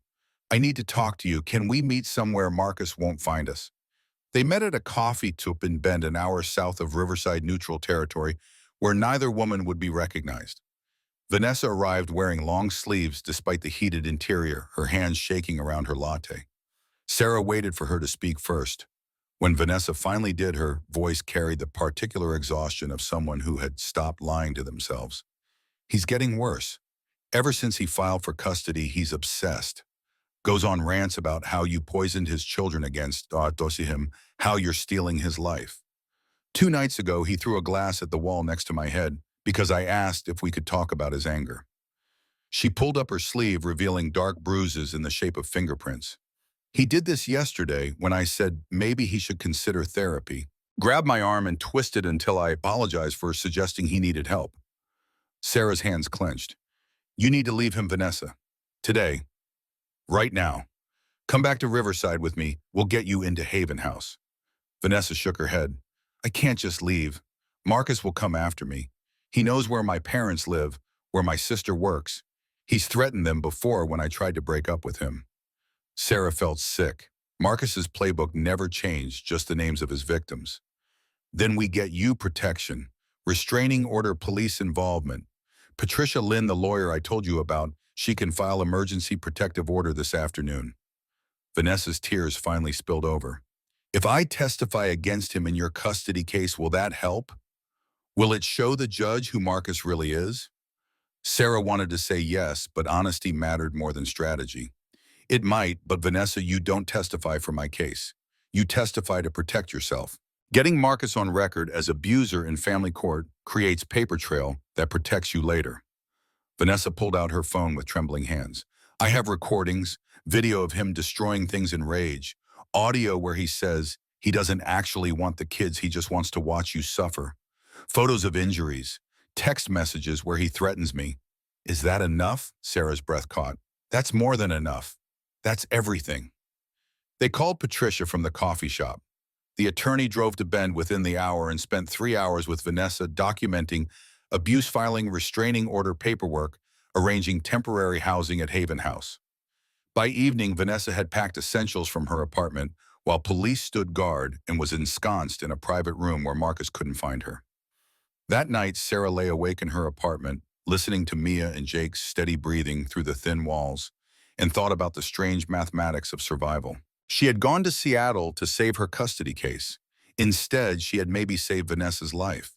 The two things weren't mutually exclusive, but the moral weight felt complicated.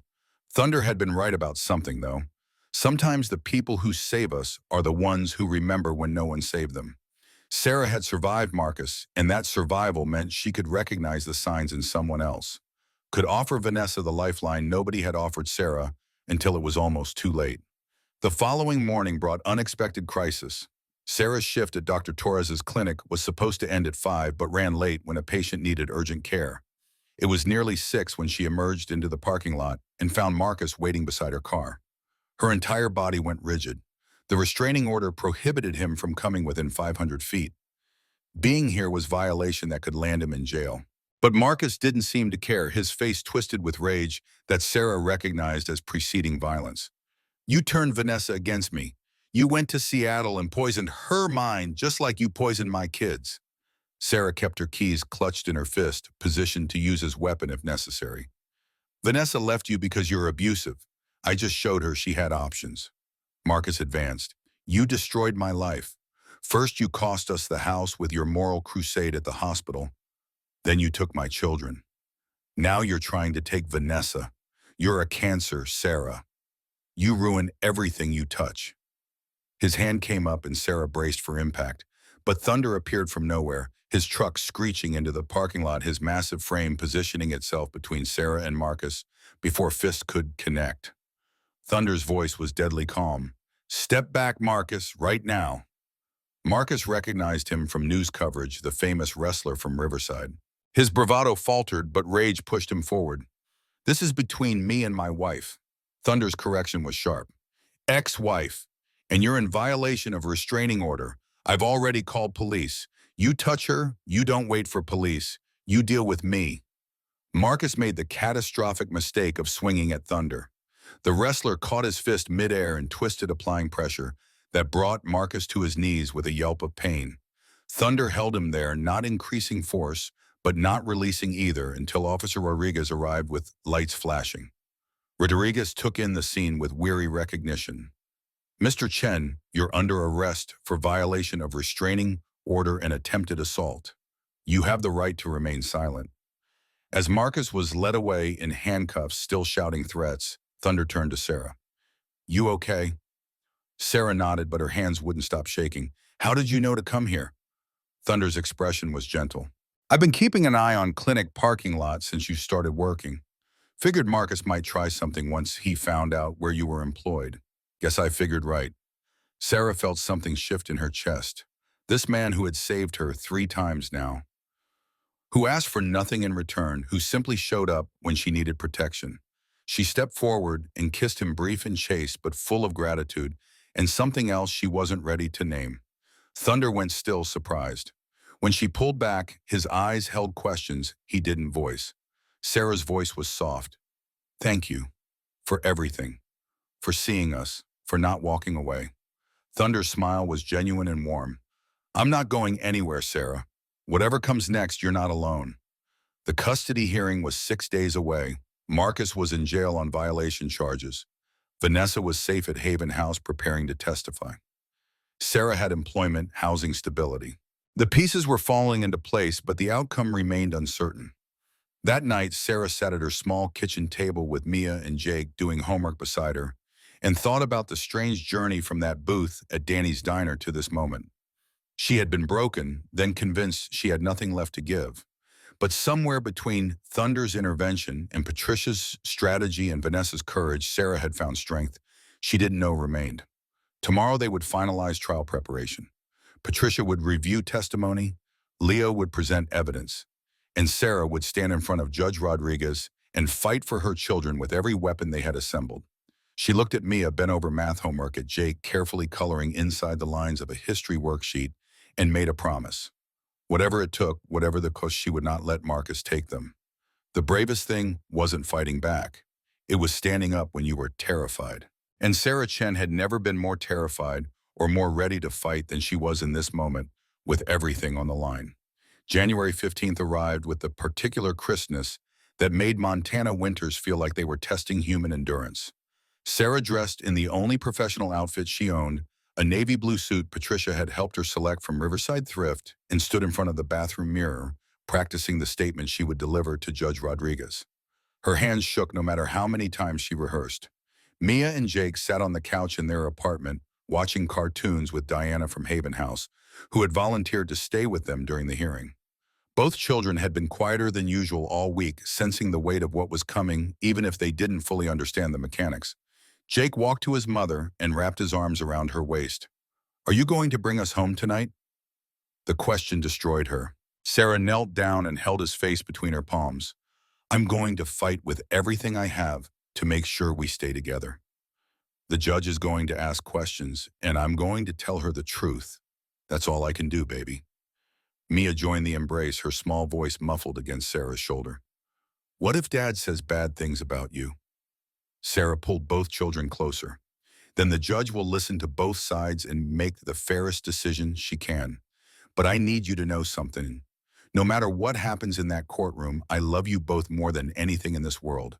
That will never change." Thunder's truck pulled up outside at exactly 7:30. Patricia rode in the passenger seat, her briefcase full of documentation they had spent 2 weeks assembling. Leo followed in his own vehicle with evidence files that could sink Marcus if the judge allowed them into testimony. The drive to the courthouse took 12 minutes through streets that were just beginning to wake. Sarah watched Riverside slide past and thought about how much had changed in 3 weeks. She had gone from desperate to determined, from isolated to supported by community that owed her nothing but gave her everything. The Riverside County Courthouse was an old brick building that had witnessed decades of families torn apart and occasionally stitched back together. Sarah climbed the steps between Patricia and Thunder, flanked by a protection that felt both necessary and surreal. Inside the hallway outside Family Courtroom, B-20 Iron Brotherhood members stood in suits that looked uncomfortable on frames built for leather and denim. They had come to fill the gallery to represent the community Sarah had found, to show Judge Rodriguez that this mother was not alone. Marcus arrived with his attorney Henry Walsh, a man in his 50s who radiated expensive competence. Marcus looked polished in charcoal suit and silk tie, playing the role of successful businessman concerned for his children's welfare. But when his eyes found Sarah, the mask slipped for just a moment and she saw the rage underneath. Walsh approached Patricia with professional courtesy that barely masked contempt. "Counselor Lynn, I'm hoping we can resolve this without trial. My client is willing to offer joint custody with alternating weeks." Patricia's response was ice-wrapped in silk. "Your client hasn't exercised his existing visitation rights in 8 months. He sent hired muscle to attack my client on Christmas Eve. He violated restraining order and is currently out on bail. We're not negotiating. We're going to trial." Walsh's jaw tightened, but he said nothing more. The bailiff opened the courtroom doors and they filed inside to a space that smelled like old wood and institutionalized disappointment. Judge Margaret Rodriguez took the bench at precisely 8 o'clock, her expression suggesting she had reviewed the case files thoroughly and was prepared for what would likely be a difficult morning. Her voice carried authority that demanded attention. "We're here for emergency custody modification petition filed by Marcus Chen regarding minor children, Mia and Jake Chen. Mr. Walsh, you filed the petition. You may present your case." Walsh stood with practiced smoothness. "Your Honor, my client has grave concerns about the welfare of his children. Ms. Chen lost her nursing career due to professional misconduct. She is currently employed part-time, making barely enough to cover rent. The children are living in housing subsidized by a motorcycle club with known criminal associations. Ms. Chen has moved the children 4 times in 3 months, creating instability that is harmful to their development." Sarah's hands clenched in her lap. Patricia had warned her that Walsh would paint the worst possible picture, twisting facts into weapons. But hearing her life reduced to ammunition in a legal battle still felt like being flayed alive. Walsh continued. Mr. Chen, by contrast, has stable employment, making $95,000 annually. He owns a 3-bedroom condominium in an excellent Seattle school district. He has completed court-ordered anger management and therapy. He is prepared to provide the children with the stability their mother cannot. He called Marcus to the stand. Sarah watched her ex-husband swear to tell the truth and felt bile rise in her throat. Marcus's testimony was carefully rehearsed, hitting every note Walsh had presumably coached. He spoke about loving his children, about wanting to be more involved in their lives, about concerns for their safety in Riverside. Patricia's cross-examination was surgical. Mr. Chen, you have supervised visitation rights every other weekend. How many times have you exercised those rights in the past year? Marcus shifted. I've been busy with work commitments. It's a 4-hour drive each way. Patricia pulled out documentation. According to social services records, you visited 3 times in 23, once in February, once in May, once in September. That's 3 visits out of 26 possible weekends. Does that sound like a father desperate to be in his children's lives? Marcus's composure cracked slightly. Sarah made it difficult. She wouldn't return my calls, wouldn't coordinate schedules. Patricia produced call logs. Your phone records show 0 attempted calls to Ms. Chen in 223. Would you like to revise your testimony? Walsh objected, but the damage was done. Marcus's credibility was already bleeding. Patricia pressed further. Mr. Chen, on December 24th of last year, were you in Riverside? Marcus's eyes narrowed. No, I was in Seattle. Patricia's smile was predatory. Then how do you explain a cash withdrawal of $2,500 from your Seattle bank account on December 20th? And how do you explain that 4 days later, Vince Santos, your high school friend, attacked Ms. Chen and the children in Riverside after receiving a $2,000 cash deposit? Walsh was on his feet. Objection, counsel is implying connection without evidence. Judge Rodriguez's expression had shifted. I'll allow the question. Mr. Chen, did you pay Vince Santos to intimidate your ex-wife? Marcus's face went red. No, I don't know anything about that. Vince is an old friend, but I haven't spoken to him in years. Patricia produced bank records and phone logs. Your Honor, these documents show Mr. Chen withdrew cash on December 20th. Mr. Santos deposited identical amount on December 22nd. And phone records show 3 calls from Mr. Chen's number to Mr. Santos's number on December 19th. The courtroom went silent. Marcus looked at Walsh with panic that suggested this evidence was news to him. Walsh's professional mask cracked for the first time. Judge Rodriguez's voice was steel. Mr. Chen, I'm going to ask you one more time. Did you hire someone to threaten your ex-wife and children? Marcus stood abruptly. This is bullshit. Sarah is twisting everything. She's been doing this since we were married, making me look like the bad guy when all I want is my kids. The bailiff moved toward him, but Marcus was already spiraling. She cost me everything, my house, my family, my reputation. She gets to play victim while I'm the one who's been abandoned. Judge Rodriguez's gavel came down hard. Mr. Chen, sit down and control yourself, or I will hold you in contempt. But Marcus had lost the thread completely, his rage overtaking whatever strategic thinking Walsh had instilled. You think you can take my children? They're mine, I have rights. You can't just... The bailiff was beside him now. Hand on his arm, Marcus shoved him hard enough that the bailiff stumbled.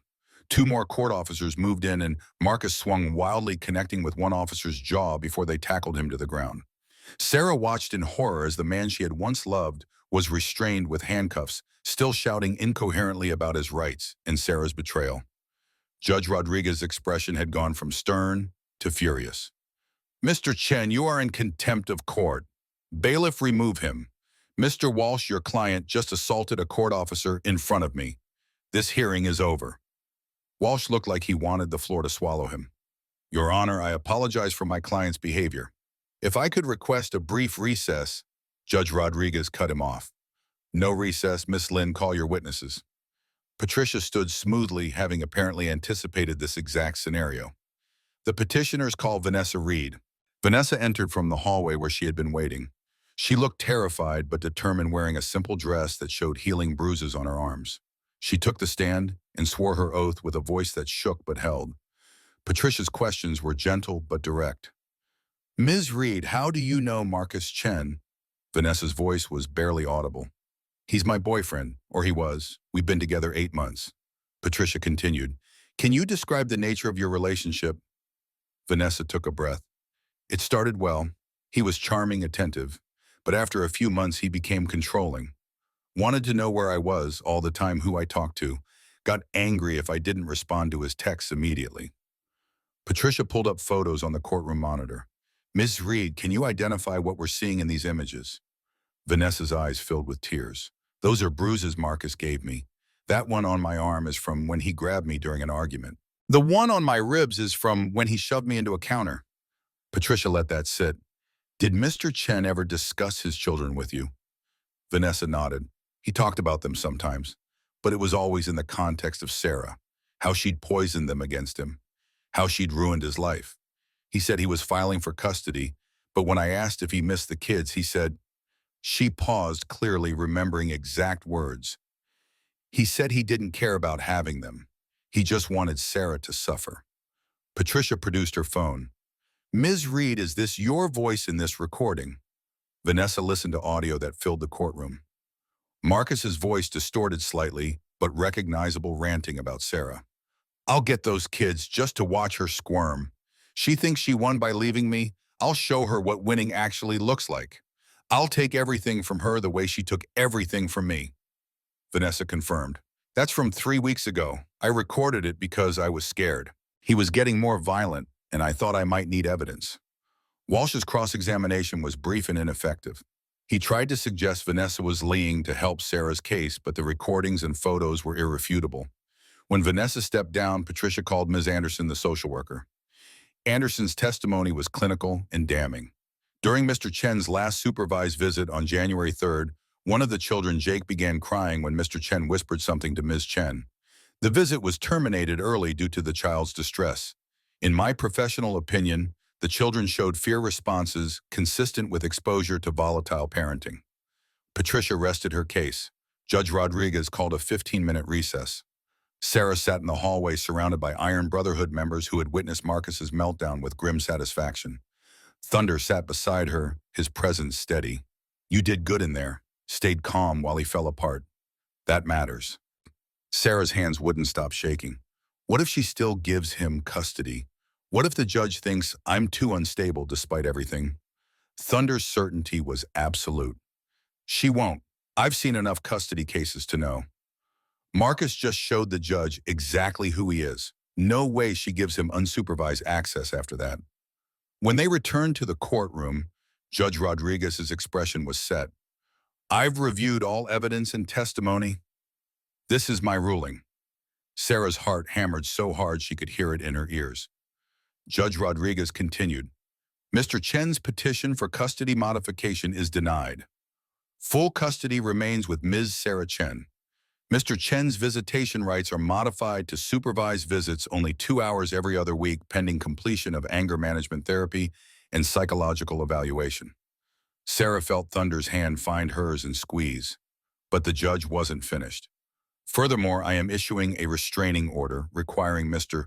Chen to maintain 500 feet distance from Ms. Chen except during his supervised visits. This order is effective immediately and will be reviewed in 12 months. Mr. Chen's behavior in this courtroom demonstrates clear inability to control his anger and poses potential danger to the children." Rodriguez looked directly at where Marcus sat with his attorney, his hand still cuffed. "Mr. Chen, you are also being charged with contempt of court and assault on a court officer. Those are separate criminal charges. But as to this custody matter, you have shown me exactly why your children need protection from you. This hearing is adjourned." The gavel fell. Sarah sat frozen for a moment, unable to process that it was over, that she had won, that Mia and Jake were still hers. Then Patricia was pulling her into a hug, and Thunder was grinning, and the Iron Brotherhood members were filing out to wait in the hallway, giving her space to breathe. Marcus was led away by court officers still protesting, his voice echoing down the marble hallways about injustice and bias and appeals he would file.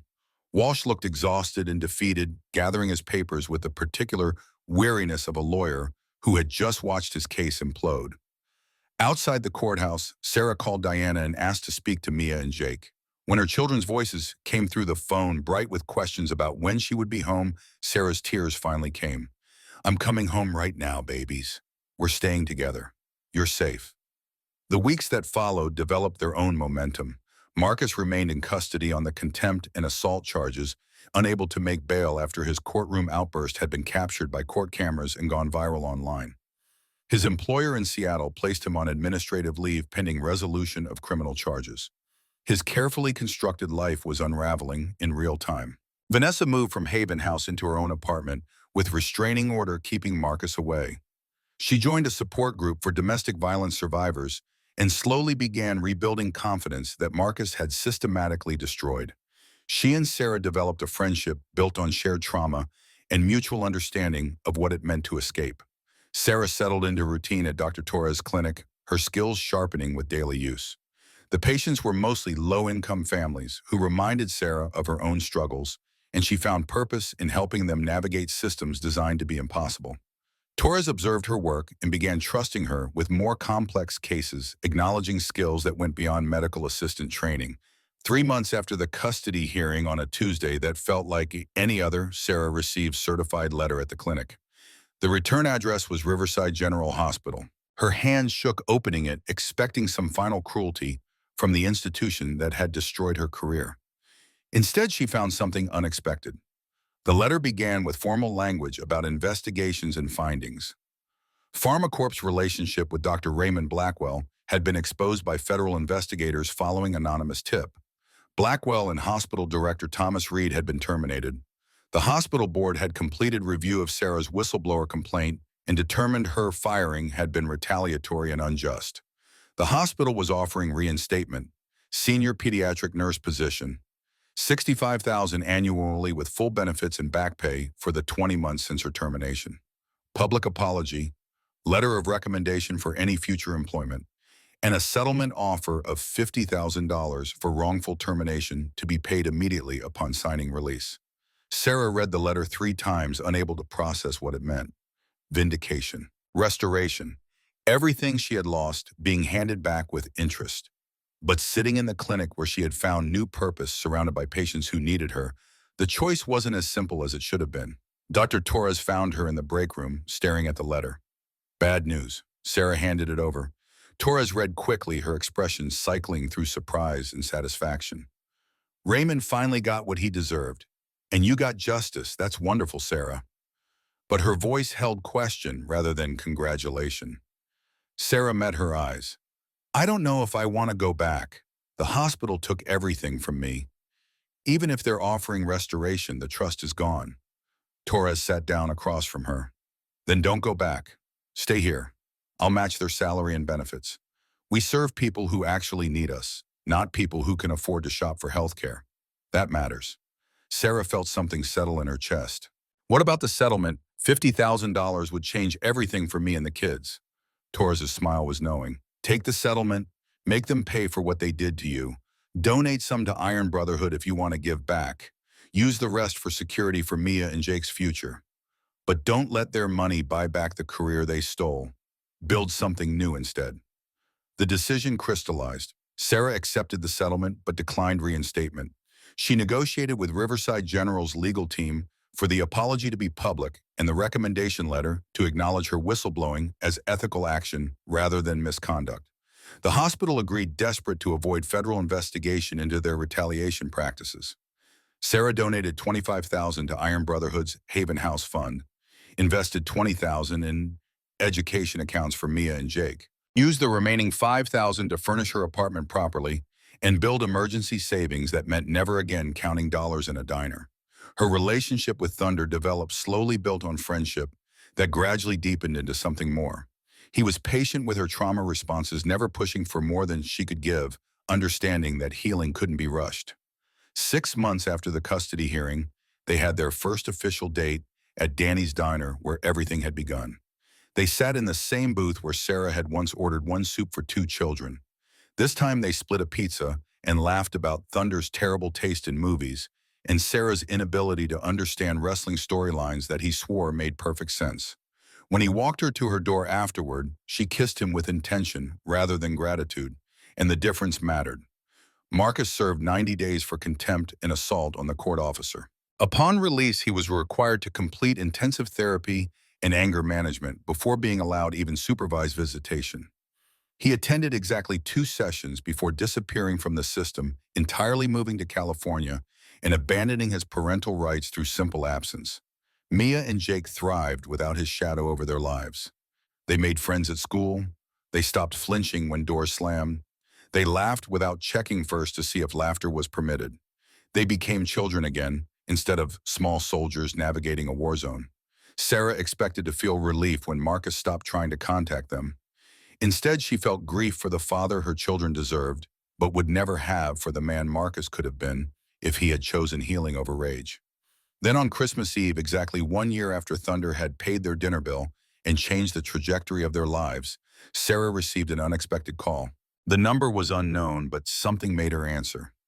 Marcus's voice was different, quieter, stripped of the bravado and rage she had learned to anticipate. "Sarah, it's Marcus. Please don't hang up." Every instinct screamed to disconnect, but curiosity won. "What do you want?" A long pause filled with breathing and what sounded like genuine emotion. "I'm in California. I've been in therapy, real therapy this time. I listened to the recording Vanessa played in court, the one where I said I didn't care about the kids, just wanted you to suffer." His voice broke. "I heard myself and I didn't recognize that person. Or maybe I did, and that's what scared me. I was a monster, Sarah. To you, to Vanessa, to our children, and I need you to know I'm sorry." Sarah's grip tightened on the phone. "You put me through hell. You terrorized me and tried to take my children.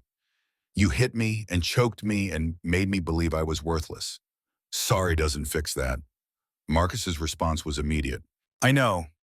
I'm not asking for forgiveness. I don't deserve it. I'm just saying I'm sorry because you deserve to hear it. And I want you to know I signed paperwork yesterday terminating my parental rights. You'll get the legal documents next week." Sarah's world tilted. "You're giving up custody completely." Marcus's laugh was bitter. "I never deserved custody. I was a terrible father and a worse husband. The kids are better off without me, and we both know it. I'm not doing this for you. I'm doing it because it's the first unselfish thing I've done in years, and maybe it's a start toward being someone who isn't a complete piece of shit." The vulnerability in his voice was new. Sarah didn't trust it, but acknowledged its existence. "What do you want from me, Marcus?" Another long pause. "Nothing. Absolutely nothing except for you to believe that I'm trying. I'm in therapy 3 times a week. I'm volunteering at a domestic violence shelter, teaching anger management from the perspective of someone who was the abuser. I'm trying to break the cycle I grew up in and perpetuated." Sarah thought about grace and second chances and whether people who had done terrible things could genuinely change. "I hope you succeed. I hope you become the person you should have been. But Marcus, I can't be part of that journey. My healing requires you staying away from me and the children." Marcus's agreement was swift. "I understand. I'm not asking for contact. I just wanted you to know I'm facing what I did, and that Mia and Jake deserve better than I could ever give them. Tell them," his voice cracked completely, "tell them their dad loved them but wasn't capable of showing it the right way, and that I hope someday they can be happy." The call ended. Sarah sat in her living room with phone in hand and tried to process what had just happened. Part of her wanted to believe Marcus was genuinely changing. Part of her knew that abusers often cycled through remorse as manipulation. But the legal termination of rights would free her and the children from his shadow permanently. She told Thunder about the call that evening. He listened without interruption, his expression thoughtful. "People can change. I've seen it happen, but you're right not to trust it yet. Let his actions over years prove whether this is real or just another phase." Sarah leaned into his steady presence. "When did you get so wise?" Thunder's smile was self-deprecating. "I've been doing this work long enough to know that hope and caution aren't opposites. You can hope Marcus finds healing while protecting yourself and the kids from him. Both things can be true." Christmas Eve arrived with snow falling over Riverside exactly as it had 1 year prior, but everything else had transformed. Sarah had stable employment at a job she loved. She had an apartment that felt like home. She had a relationship with Thunder that was built on mutual respect rather than control. She had children who slept without nightmares and laughed without fear. Iron Brotherhood organized their annual Christmas celebration at Danny's Diner, a tradition that had started with Sarah's family and expanded into community event. The restaurant was packed with families from Haven House, former residents who had rebuilt their lives, volunteers who made the shelter possible, and the Brotherhood members who protected them all. Sarah sat in the same booth where she had once counted $23 and wondered how she would feed her children. This time, Mia and Jake sat across from her, healthy and happy, arguing over whether they wanted burgers or pizza, while Thunder refereed with exaggerated seriousness. Patricia was there with her own children, successful attorney who had survived her own abuse and now dedicated her practice to helping others escape. Dr. Torres sat at the counter talking with Diana about expanding Haven House to serve more families. Vanessa laughed with Leo about something while studying for the real estate exam she would retake now that Marcus's shadow no longer paralyzed her ambition. Danny himself appeared at their table carrying a tray laden with food Sarah hadn't ordered. Burgers and fries and milkshakes and bouillie, an echo of the meal Thunder had bought them a year ago. Danny's weathered face held quiet satisfaction. On the house, anniversary of the night that started all this. Thunder tried to protest, but Danny cut him off. You paid for their meal last year and it changed everything. Let me return the favor. He walked away before they could argue. Sarah looked around the diner at the community that had assembled from nothing but people choosing to show up for each other. She thought about the journey from desperation to stability, from isolation to belonging, from broken to rebuilding. Mia tugged her sleeve. Mom, can we tell everyone about the surprise? Sarah smiled and nodded. She stood and tapped her glass with a spoon until the diner quieted. All eyes turned to her and she felt nerves flutter before steadying herself with Thunder's encouraging nod. A year ago, I walked into this diner with my children and $23 trying to figure out how to make that cover dinner. I was unemployed, about to lose my apartment, terrified of my ex-husband, and convinced I had failed as a mother. Her voice strengthened. Then a stranger paid our bill and our rent. Then that stranger and his brothers protected us from attack. Then this community surrounded me with support I didn't know existed. You gave me job and housing and legal help and childcare. You gave me hope when I had none left.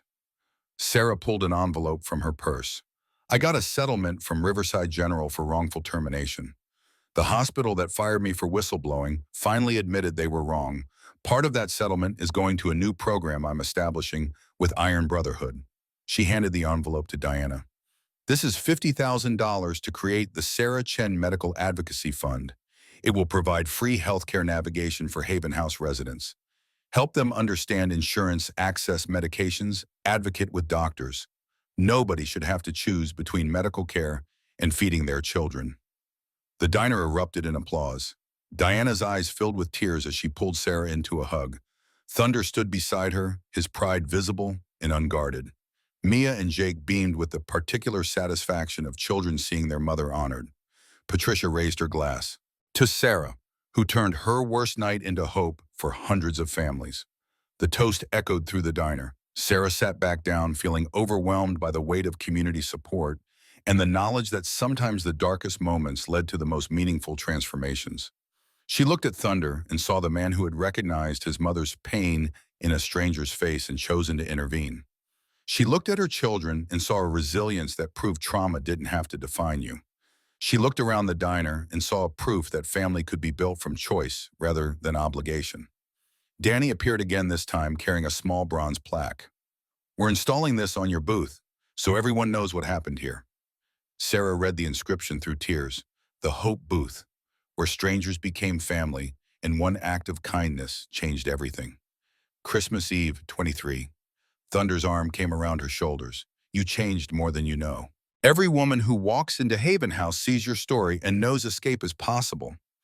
Every kid in our program sees Mia and Jake thriving and knows they can survive too. You're not just a success story, you're a roadmap. Sarah leaned into him and let herself feel the full weight of the year. The terror of that Christmas Eve attack, the agony of the custody hearing, the vindication of winning, the slow, careful reconstruction of life from ruins. She thought about Marcus somewhere in California, attempting his own reconstruction, and hoped it was genuine, but knew her healing didn't depend on his. Mia's voice interrupted her thoughts. Mom, Uncle Thunder said you guys have news. Sarah exchanged glances with Thunder. They had planned to wait until after the holidays, but the moment felt right. Thunder pulled a small box from his pocket, and Sarah's breath caught. He didn't kneel, didn't make a spectacle, just opened the box to show a simple ring and ask the question that mattered. Sarah Chen, you're the strongest person I know. You fought for your children, rebuilt your life, and turned your pain into purpose. Would you let me be part of that? Marry me? Sarah's yes came instantly. No hesitation, no fear. Just certainty that this man who had saved her family and asked for nothing in return was someone she wanted to build a future with. The diner erupted in cheers as Thunder slipped the ring onto her finger and kissed her while Mia and Jake bounced with excitement. Patricia appeared beside them with champagne materialized from nowhere. To new beginnings and chosen family. The celebration continued late into the night. Somewhere in the festivities, Sarah found herself alone at the window watching snow fall over Riverside. The town still struggled economically. The mill was still closed. Half of Main Street remained empty. But in this diner full of people who had chosen to show up for each other, Sarah felt something that transcended material prosperity. Thunder found her there. You okay? Sarah nodded.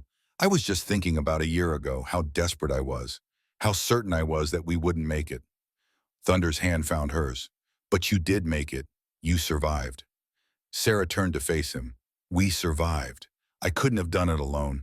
That's what I've learned this year. Strength isn't about being independent.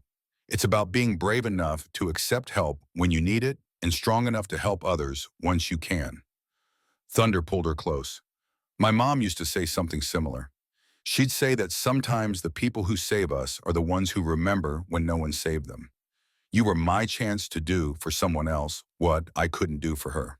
And now you're doing the same for other families. That's how healing works. It ripples outward. They stood together watching snow blanket Riverside in white silence, while behind them the diner hummed with laughter and hope in the particular warmth of community celebrating survival. Sarah thought about that phrase, healing ripples outward. She had been drowning a year ago and strangers had thrown her a lifeline. Now she was throwing lifelines to others, creating chains of rescue that extended far beyond her individual story. Mia and Jake appeared ready to go home. They bundled into coats and said goodbyes to the assembled crowd. As they left the diner, Sarah paused to touch the new plaque on their booth, the Hope Booth, where strangers became family. The walk home took 15 minutes through streets that were safer now, not because Riverside had changed, but because Sarah had. She wasn't looking over her shoulder for threats. She wasn't calculating whether she could afford tomorrow. She was simply walking with her children and the man she loved through snow that felt gentle and clean. At home, Sarah tucked Mia and Jake into bed, kissing foreheads and listening to prayers that included gratitude for Uncle Thunder and Aunt Patricia and everyone at Haven House. When they slept, she joined Thunder on the couch where he had built a fire that warmed the small apartment. I have something for you, Thunder said, pulling out a worn envelope. Sarah opened it to find a photograph that made her breath catch. Thunder's mother, young and tired, standing beside teenage Thunder outside a diner remarkably similar to Danny's. The resemblance in her expression to the desperation Sarah had felt a year ago was striking. Thunder's voice was rough with emotion. My mom died thinking she'd failed me. She never got to see that her struggle taught me empathy, that watching her suffer made me into someone who refuses to let other people suffer the same way. I keep this picture to remind me why I do this work. Sarah studied the photo, seeing the invisible thread connecting Thunder's past to her present, to the futures of countless women yet to walk through Haven House doors. Your mother didn't fail you. She gave you the greatest gift possible. She taught you that kindness matters more than comfort, that showing up is more important than having all the answers. Thunder pulled Sarah close. She would have liked you, would have recognized the same strength in you that got her through every impossible day. They sat together watching fire burn low, while outside Riverside slept under its blanket of snow. Sarah thought about cycles and patterns and how pain could transform into purpose when people chose healing over bitterness. She thought about Marcus attempting redemption in California and hoped he succeeded while knowing her freedom didn't depend on his growth. She thought about Vanessa building new life from ashes, and Patricia fighting daily battles in family court, and Diana shepherding broken families toward wholeness. Most of all, she thought about Mia and Jake sleeping peacefully in bedrooms that were truly theirs, growing up with the knowledge that their mother had fought for them and one that love meant protection, not control. That family was something you built through choice and commitment rather than something you were simply born into. The bravest thing isn't fighting back. It's standing up when you're terrified. Sarah had stood up in that courtroom and told her truth, had stood up when Marcus tried to take her children, had stood up against a hospital that tried to silence her. And in standing up, she had discovered she was stronger than every force that tried to break her. Thunder stirred beside her. "What are you thinking about?" Sarah smiled. "I'm thinking about hope. Real hope, not the desperate kind I had a year ago, but the earned kind that comes from surviving. Things you weren't sure you could survive. I'm thinking that sometimes the coldest nights lead to the warmest mornings. That strangers can become family when they choose to show up. That one act of kindness can become a lifetime of hope." Thunder kissed her forehead. "And that you can fly even when the world tries to clip your wings." Sarah leaned into him and let herself feel the full weight of joy that came from making it through the fire. Tomorrow she would go to work at the clinic. She would help families navigate systems designed to be impossible. She would continue building the advocacy fund that would help others the way she had been helped. She would plan a wedding with Thunder and raise her children and live a life defined by choice rather than circumstances. But tonight, in this moment with fire crackling and snow falling, and the man she loved beside her, Sarah Chen, allowed herself to simply be, to exist without fear or calculation or the weight of survival mode, to breathe freely for the first time in years and know with absolute certainty that she was exactly where she needed to be. The snow continued falling over Riverside, covering scars and mistakes and the evidence of struggle in white silence. In the morning it would melt or be plowed away, making room for new days and new challenges. But the hope that had been built in Danny's diner would remain solid and unshakable proof that sometimes when you've lost everything, you find what you really needed all along. People who show up, people who stay, people who prove that love is a choice and choosing each other is the greatest gift of all. Family looks out for family even when that family is built from kindness between strangers on the coldest night of the year. And sometimes when you're brave enough to accept help and strong enough to pass it forward, you discover that healing doesn't just save you. It ripples outward, touching lives you'll never meet, creating chains of rescue that extend far beyond what you can see. Sarah closed her eyes and let herself drift towards sleep, secure in the knowledge that Mia and Jake were safe, that Thunder was beside her, that community surrounded her, and that tomorrow held promise instead of terror.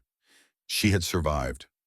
More than that, she had transformed survival into purpose, pain into advocacy, brokenness into strength that helped others find their own way through darkness. The fire burned low. The snow fell soft. And in a small apartment in Riverside, Montana, a family built from choice rather than blood slept peacefully, proving that sometimes the greatest miracles are the ones we create ourselves by refusing to give up, by accepting help when offered, and by choosing again and again to show up for each other no matter what the cost.